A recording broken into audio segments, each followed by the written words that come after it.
ओम साईराम।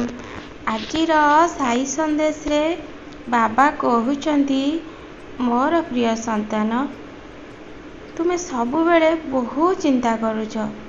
चिंतार निजकू पूरा बुड़ेकी रखिच संतान।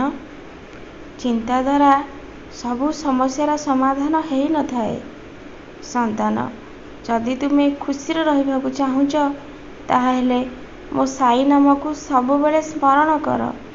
मोर साई चरित्र को सबु बेले पाठ कर संतान। तेबे जाई तुमको चिंतारू मुक्ति मिलिबो। तुमे जदि एते चिंता करिबो ताहाले तुमे पूरा असुस्थ होई पड़िबो। तुमे जो लक्ष्य स्थल नेकी बसिछ से लक्ष्य स्थल रे केबे भी पहुंची पारिबोनी संतान। समय थाउ थाउ निजको चिंता मुक्त कर। तुमे केबे भी ए लोक मानक कथा सुनिबनी।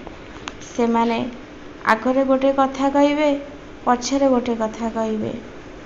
सबदा निंदुक लोक मानक पाखरु निजको दूरेकी रखिबो।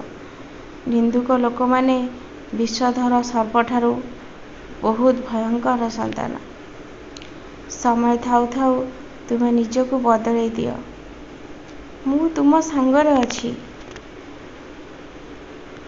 तुम सांगरे ईश्वर सबु बेला पई रहिबे। सबु बेले ईश्वर रहिबे संतान। तुमे मो नाम को नित्य स्मरण कर। मु तुम पाखको निश्चय आसीबी। तुमे जा स्वप्न देखिच से स्वप्न को भी मु निश्चय पूर्ण करिबी। तुमे शिरडी आसीबा पई बहुत दिनरू भाविच संतान। से इच्छा भी मु तुमर पूर्ण करिबी।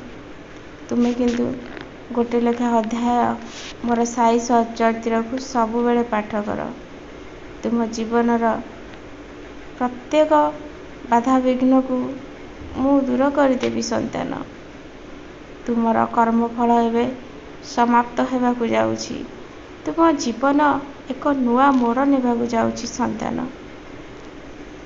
चिंता करनी, मु तो सांगरे सबु बेले अछि। तू खाली मो पर विश्वास आ भरोसा रख। तापरे देख तो बाबा तो पाई कौन सब करुछि। संतान, आखिर लुह पोछि दे। तू जदि सबु बेले कांदिबू, ए आखिर लुह तते बहुत दुर्बल करदेव संतान। जेते कांदिले भी ए दुनिया रे केही काहा कथा सुनिबेनी।